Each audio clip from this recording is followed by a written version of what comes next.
मैं हूं आपके साथ सुमित शर्मा। विधानसभा चुनाव को लेकर सीएम शिवराज सिंह चौहान ने प्रचार पर पूरा जोर लगा दिया है। शहडोल पहुंचे थे। शिवराज ने महिला सभा को संबोधित किया और कहा कि कंकाली मां ने मुझसे कहा है कि तेरे भगवान तो मध्य प्रदेश की जनता ही है। उन्होंने कांग्रेस पर जमकर निशाना साधा और कहा कि कांग्रेस के लोग परेशान हैं। श्राद्ध वाले मामले को लेकर भी सीएम शिवराज ने कांग्रेस को आड़े हाथों लिया।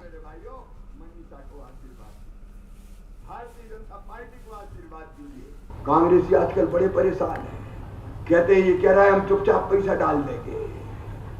भैया हम पैसा डाल रहे हैं, तुम्हें दिक्कत क्या है? तुमने तो कभी डाले नहीं। जब मैंने लाडली बहना योजना बनाया तो पहले कहते थे वैसे ही कर रहे हैं।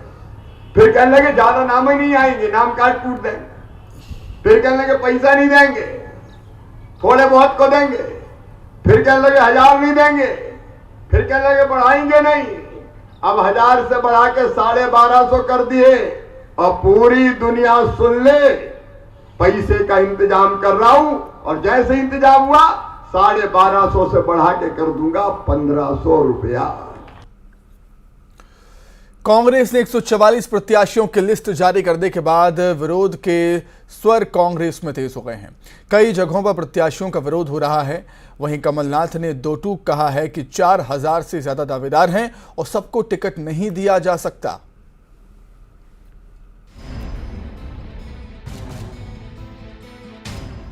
एमपी के चुनावी महासंग्राम में कांग्रेस के 144 योद्धा उतर चुके हैं, लेकिन इसके साथ ही पार्टी के अंदर विरोध भी शुरू हो गया है।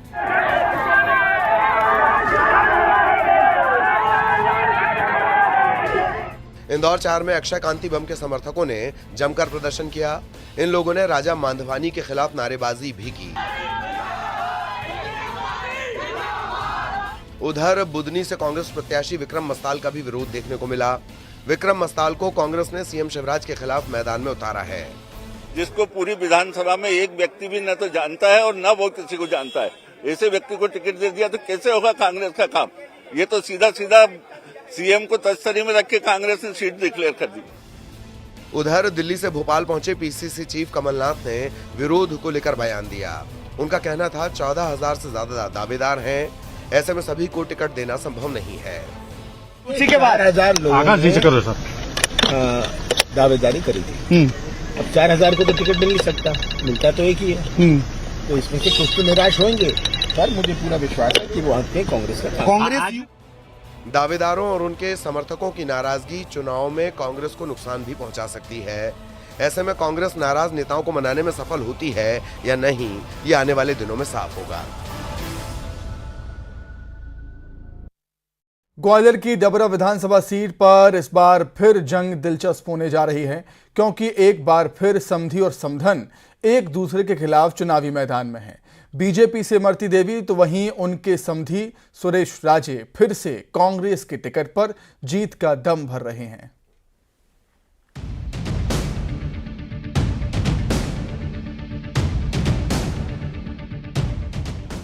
ग्वालियर की डबरा विधानसभा सीट पर इस बार भी रिश्तों की दिलचस्प चुनावी जंग देखने के लिए मिलेगी, क्योंकि इस बार भी समधी और समधन एक दूसरे के खिलाफ हुंकार भर रहे हैं। बीजेपी ने जहां इमरती देवी को फिर से प्रत्याशी बनाकर मैदान में उतारा है, तो वहीं कांग्रेस ने अपने मौजूदा विधायक और इमरती देवी के समधी सुरेश राजे पर ही दांव चला है। डबरा सीट के इतिहास में ये तीसरा मौका होगा जब समधी समधन चुनावी मैदान में एक दूसरे को टक्कर देंगे। 2013 में पहली बार इमरती देवी और सुरेश राजे का चुनावी मैदान में आमना सामना हुआ था। इमरती देवी कांग्रेस में हुआ करती थीं और सुरेश राजे बीजेपी के टिकट से मैदान में थे। उस चुनाव में इमरती देवी ने सुरेश राजे को करीब 32,000 वोट से हराया था। दूसरी बार इमरती देवी और सुरेश राजे की टक्कर 2020 के उपचुनाव में हुई। तब इमरती देवी ने ज्योतिरादित्य सिंधिया के साथ कांग्रेस छोड़कर बीजेपी का दामन थाम लिया था और सुरेश राजे कांग्रेस में शामिल हो गए थे। उस उपचुनाव में सुरेश राजे ने इमरती देवी को करीब 8000 वोट से शिकस्त दी थी। अब 2023 के चुनावी रण में एक बार फिर इमरती देवी और सुरेश राजे ताल ठोक रहे हैं। डबरा को कांग्रेस का गढ़ कहा जाता है। इमरती देवी हो या सुरेश राजे, 2008 से इस सीट पर कांग्रेस का कब्जा रहा है। यही वजह है कि कांग्रेस एक बार फिर डबरा में जीत का परचम लहराने का दावा कर रही है, तो बीजेपी विकास और इमरती देवी के पुराने रिकॉर्ड का हवाला देकर अपनी जीत की दावेदारी कर रही है। सवाल ये बिल्कुल सुस्पष्ट है कि समधी जीती हो या समधन जीती हो, लेकिन जीती हमेशा से कांग्रेस पार्टी थी। ये विधानसभा जो है डबरा की हमारी विशुद्ध रूप से कांग्रेसी विधानसभा है और आप देखेंगे इस चुनाव में भी हमारे वर्तमान विधायक एक तरफा जीत कर आएंगे। 2-3 चुनावों से इसी तरह का चल रहा है। पिछले बार इमरती देवी जी कांग्रेस से जीती थी, फिर भारतीय जनता पार्टी में आई वो, फिर भाजपा को सीट गंवानी पड़ी डबरा की। अब फिर से समधी जी मैदान में है। मुझे पूरा भरोसा है कि इस बार समधी जी को हम हराएंगे और अब डबरा में फिर से एक बार भाजपा का परचम फहराएंगे हम लोग। 2020 के उपचुनाव में कांग्रेस और बीजेपी के बीच जीत हार का अंतर करीब 8000 वोट का था। लिहाजा दोनों ही दल न सिर्फ इस बार भी डबरा सीट पर कड़ी टक्कर मान रहे हैं, बल्कि समधी समधन के बीच दिलचस्प मुकाबले की भी उम्मीद जता रहे हैं। सुशील कौशिक, न्यूज़ 18, ग्वालियर। बीजेपी में शामिल होने के बाद पहली बार प्रदीप जायसवाल बालाघाट पहुंचे, जहां कार्यकर्ताओं ने उनका जोरदार स्वागत किया। इस दौरान मंत्री गौरीशंकर बिसेन भी मौजूद रहे। इस मौके पर प्रदीप जायसवाल ने कहा कि उन्होंने अपने विधानसभा क्षेत्र के विकास के लिए पहले कांग्रेस और फिर बाद में बीजेपी को समर्थन दिया, लेकिन मैं बीजेपी में शामिल हो गया हूं। वहीं मंत्री गौरीशंकर बिसेन ने प्रदीप जायसवाल के बीजेपी में शामिल होने पर खुशी जताई है।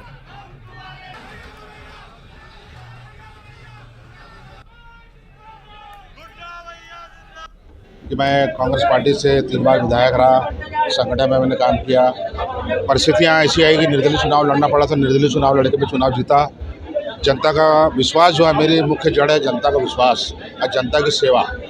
और जब जनता की सेवा अगर ईमानदारी से होती है तो फिर हम किस पार्टी से आते हैं, हमारी क्या विचारधारा है, हमारा क्या सिंबल है, ये कोई मायने नहीं रखता है। तो मेरा मुख्य उद्देश्य जनता की सेवा है, जो मेरे परिवार के साथ से चली आ रही है। और मुझे खुशी है कि माननीय शिवराज चौहान जी के साथ मुझे काम करने का अवसर मिला। विधायक ने भारतीय जनता पार्टी की विधिवत सदस्यता ली और उन्हें भारतीय जनता पार्टी का कमल का दुपट्टा गमछा जिसको हम लोग कहते हैं से सम्मानित कर उनका मुंह मीठा किया गया। हमारे लिए खुशी का विषय है कि एक हमारे साथी, एक सीनियर विधायक हमारे दल में सम्मिलित हुए। बीजेपी के राष्ट्रीय महासचिव कैलाश विजयवर्गीय ने कांग्रेस की पहली लिस्ट को फ्यूज बल्ब की झालर बताया है। उन्होंने कहा कि कांग्रेस की लिस्ट देखकर लगता है कि किस हद तक टिकट बेचे गए हैं। कैलाश विजयवर्गीय ने कहा कि बीजेपी पीएम मोदी की अगुवाई में 5 राज्यों में चुनाव लड़ रही है। हर पार्टी की चुनाव के लिए अलग अलग रणनीति होती है। बीजेपी भी चुनाव में अलग रणनीति के साथ उतरी है। साथ ही विजयवर्गीय ने इंदौर 1 विधानसभा क्षेत्र में ममता बनर्जी के प्रचार करने की अटकलों पर कहा कि इससे बीजेपी को कोई फर्क नहीं पड़ता।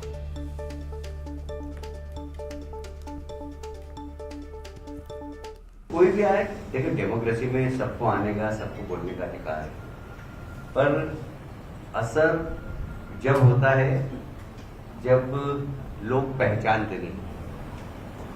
मेरे बारे में ममता जी आकर कुछ बोलेगी यहाँ तो जनता इंदौर की विश्वास करेगी क्या? आप विश्वास करोगे क्या? चलो जनता तो छोड़ दो, आप पत्रकार हो। ममता जी आके यहाँ पर मेरे बारे में कुछ भी बोलेगी तो आप विश्वास करोगे? नहीं, ये तो विश्वास की बात है। डेमोक्रेसी में सबका स्वागत करना चाहिए, सबको बोलने की स्वतंत्रता है, पर विरोधी बैड काम नहीं करना चाहिए। इंदौर 1 विधानसभा क्षेत्र में कांग्रेस प्रत्याशी संजय शुक्ला के खिलाफ आचार संहिता उल्लंघन का मामला दर्ज हुआ है। बीजेपी विधि प्रकोष्ठ ने संजय शुक्ला के खिलाफ कलेक्टर और चुनाव आयोग से शिकायत की है और कहा है कि जया किशोरी की कथा का निमंत्रण देने के बहाने क्षेत्र की महिलाओं को साड़ियां वितरित कर रहे थे। उन्होंने कहा कि कैलाश विजयवर्गीय पर संजय शुक्ला कथा को निरस्त कराने का आरोप लगा रहे थे और बीजेपी की छवि को खराब करने की कोशिश कर रहे थे।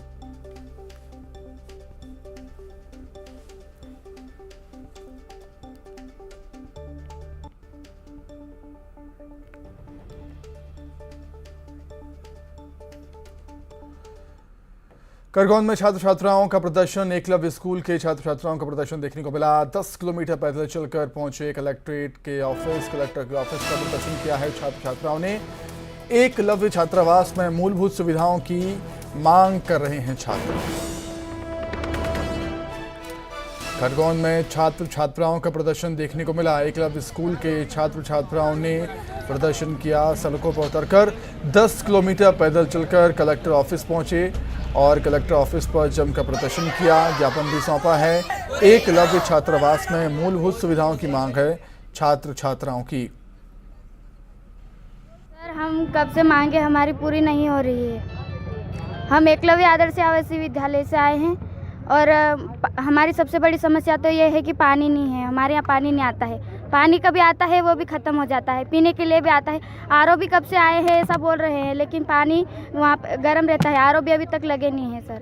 और ड्रेस भी नहीं मिली है हमको। और स्मार्ट क्लासेस है, वहाँ पे भी अभी बुक्स अवेलेबल नहीं है सर। एक्चुअली बच्चों की भौतिक समस्याएं हैं और चूँकि नवीन बिल्डिंग में ये शिफ्ट किए गए हैं, इस कारण से इनको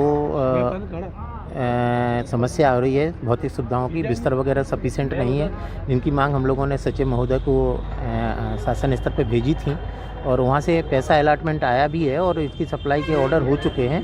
ये 15-20 दिन में इनका बेडिंग वगैरह की सामग्री आ जाएगी।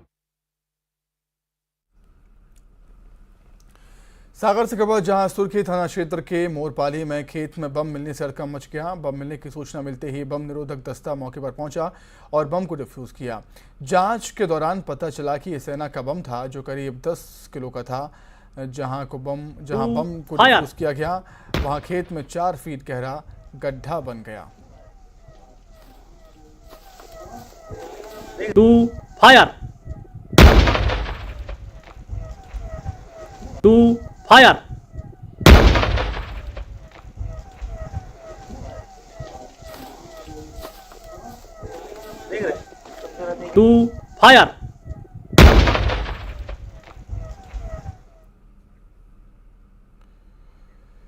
फिल्म OMG सिनेमा के पर्दे पर चढ़ी और उतर भी गई, लेकिन इस पर विवाद अभी भी जारी है।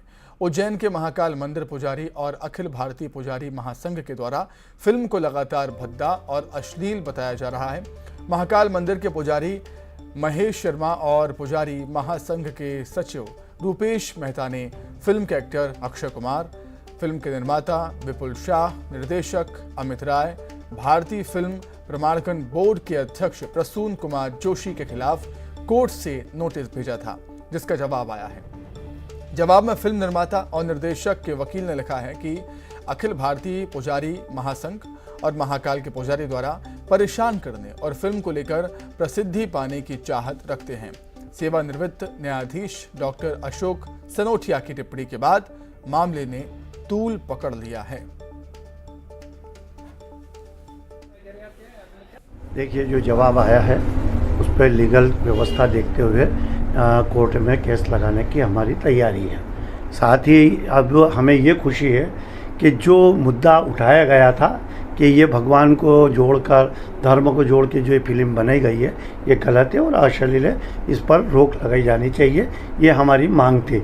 लेकिन अब धीरे धीरे जब ये फिल्म लोगों ने देखी है तो लोग हमारे साथ जुड़ते जा रहे हैं और इस फिल्म के बारे में उनको ये जो लगी फिल्म, अश्लील फिल्म लगी है, उसके साथ हमें ये खुशी हुई है कि पूर्व न्यायाधीश भी, उन्होंने भी पत्र इन सबको लिखा है और देश के उच्च जो अधिकारी होते हैं उन्हें भी लिखा है और उसकी पत्र कापी मुझे भी उन्होंने भेजी है। तो मुझे ये खुशी है कि जब न्यायाधीश जैसे लोग जो निवृत्तमान हैं वो यदि इस धर्म की व्यवस्था में जुड़े हैं तो अब इस लड़ाई में निश्चित तौर पर सफलता मिलेगी। वहीं रायपुर में बीजेपी दफ्तर में जश्न शुरू हुआ है, प्रदर्शन खत्म हुआ है। रायपुर बीजेपी कार्यालय के सामने चल रहा प्रदर्शन अब खत्म हुआ। गणेश राम भगत के समर्थकों का प्रदर्शन चल रहा था जो कि खत्म हुआ।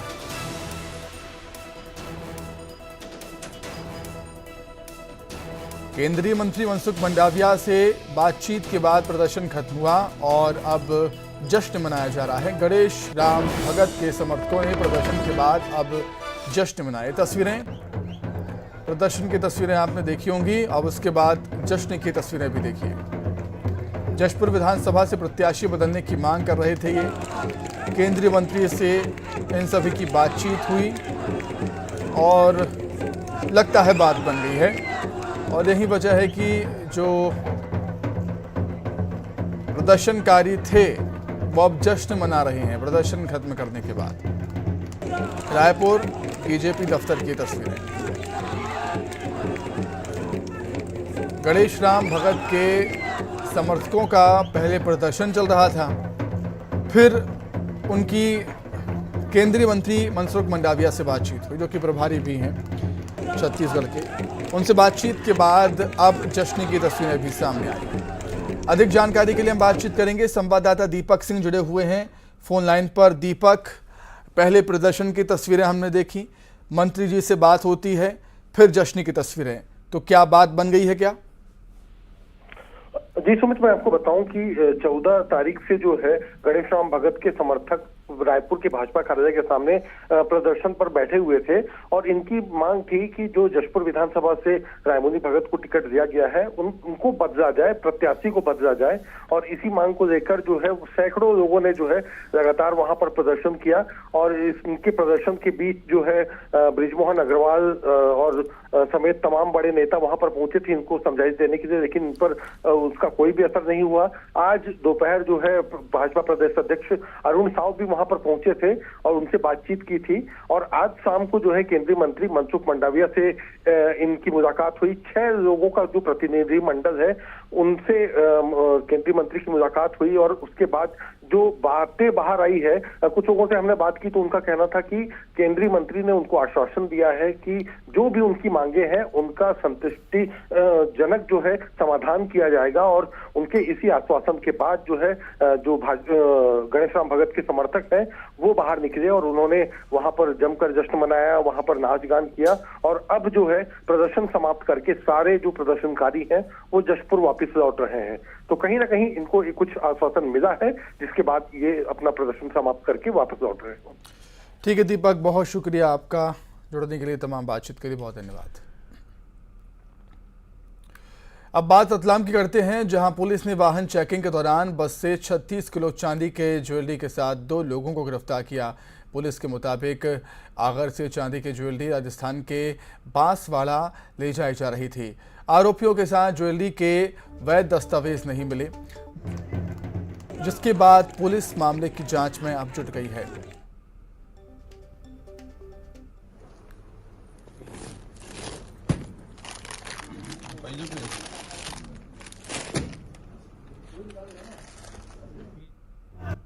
सूचना प्राप्त हुई, चेकिंग के दौरान उनको रोका, चेक किया तो उनके पास से 36 किलो और 700 ग्राम चांदी के अलग अलग गहने प्राप्त हुए। दोनों व्यक्ति आगरा के रहने वाले हैं, एक का नाम बहादुर सिंह और एक का नाम प्रताप सिंह है। प्रताप सिंह ये दोनों आगरा के रहने वाले और बता रहे हैं कि ये लोग बांसवाड़ा जा रहे हैं और इनके पास में इस चांदी का कोई वैध दस्तावेज, बिल वगैरह कुछ भी नहीं पाया गया है, जिसको एफएसटी टीम द्वारा जब्त किया गया है। थाने पे लाके आगे वैधानिक कार्रवाई की जा रही है। खबर ग्वालियर से, जहां के धिरोली गांव में एक महिला ने अपने प्रेमी के साथ मिलकर पति को मौत के घाट उतार दिया। महिला ने प्रेमी के साथ मिलकर पति की गला दबाकर हत्या कर दी, फिर उससे करंट लगाया और फिर हादसा बताते हुए अंतिम संस्कार भी कर दिया। महिला की इस करतूत को उसके 5 साल के बेटे ने देख लिया। आखिर में बच्चे ने पुलिस के सामने अपनी मां की करतूत उजागर कर दी। पुलिस ने महिला और उसके प्रेमी को गिरफ्तार कर जेल भेज दिया है। पुलिस थाना परियार ने मर्ग पंजीबद्ध करके उसको जांच में लिया। जांच के दौरान ये स्टोरी सामने आई कि जो मृतक शिवराज यादव था, उसकी पत्नी अपने प्रेमी के साथ पिछले 1 साल से संपर्क में थी। घटना की रात्रि में भी दोनों साथ में मौजूद थे। मृतक यानी कि पति ने उसे गैर मर्द के साथ देख लिया था। जब उसने विरोध किया तो पत्नी ने अपने ही प्रेमी के साथ मिलकर पहले उसका गला दबाया और इसके बाद में उसके हाथ पैर बांधकर उसको करंट लगा दिया और इसके बाद उसकी हत्या करने के बाद उसको एक्सीडेंटल घटना प्रमाणित की गई। दमोह में ऑनलाइन शॉपिंग की डिलीवरी कराने वाली कंपनी के ऑफिस में चोरी की वारदात सामने आई। इस चोरी में ऑफिस में रखे कैश के साथ लोगों के पार्सल भी चोर ले उड़े। कंपनी के ऑफिस में देर रात चोरों ने धावा बोला। कंपनी के कर्मचारी सुबह जब ऑफिस पहुंचे तो सब कुछ बिखरा हुआ मिला था उनको। उन्होंने पुलिस को सूचना दी तो मौके पर पहुंची पुलिस ने जांच शुरू कर दी। कंपनी के कर्मचारी ने कहा कि ऑफिस में 7,57,000 रुपये कैश रखा हुआ था। वहीं ऑफिस से कई पार्सल भी गायब हो गए। ऑफिस सीसीटीवी कैमरों से लैस है, लेकिन शातिरों ने बड़ी होशियारी से इन कैमरों को बंद कर चोरी को अंजाम दिया। थोड़ा कैश चोरी हुआ है और कुछ पार्सल भी चोरी हुए हैं। करीबन कितना कैश है? कैश करीबन है 7.5 लाख के लगभग, 7.5 के लगभग। और क्या 7.5 लाख सामान क्या चोरी हुआ? सामान अपने जो ऑनलाइन शिपमेंट रहते, मोबाइल या और भी कुछ प्रोडक्ट, वो चोरी। यहाँ करीबन कितने बजे घटना है? ये घटना है करीब रात के 1 बजे।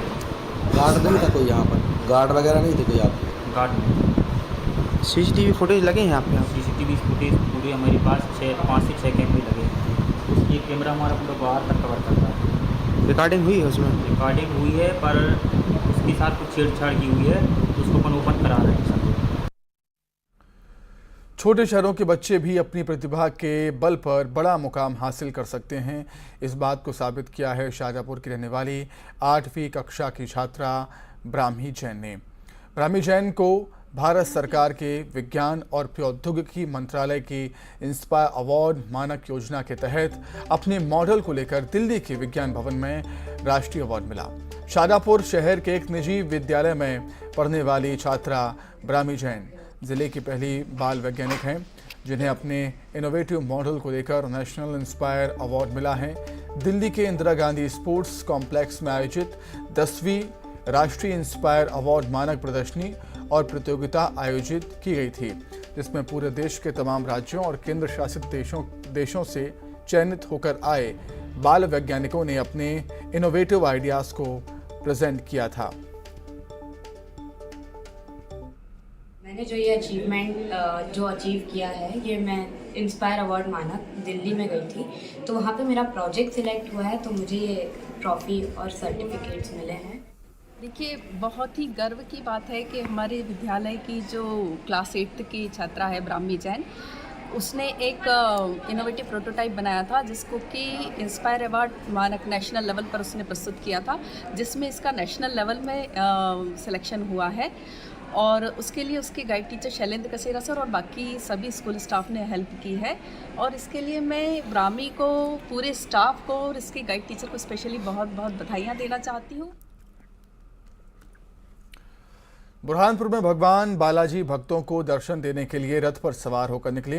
पूरे 9 दिनों तक भगवान बालाजी शहर में भ्रमण करेंगे। बुरहानपुर में बालाजी महोत्सव की ये परंपरा करीब 400 सालों से चली आ रही है। इस मौके पर बालाजी के शरण में कई नेता भी पहुंचे और उनकी पूजा कर आशीर्वाद लिया।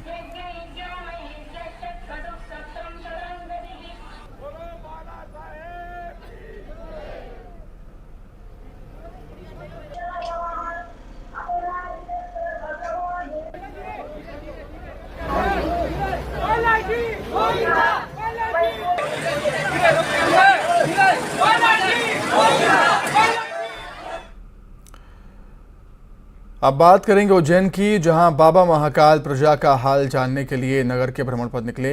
बाबा महाकाल की सवारी में बड़ी संख्या में श्रद्धालु भी शामिल हुए। आपको बता दें कि महाकाल मंदिर में चल रहे उमा झांझी महोत्सव का आज समापन हो गया है, जिसके बाद बाबा महाकाल को चांदी की पालकी पर सवार करके प्रजा का हाल जानने के लिए नगर भ्रमण कराया गया। Madhya Pradesh innovative machine repairing seats.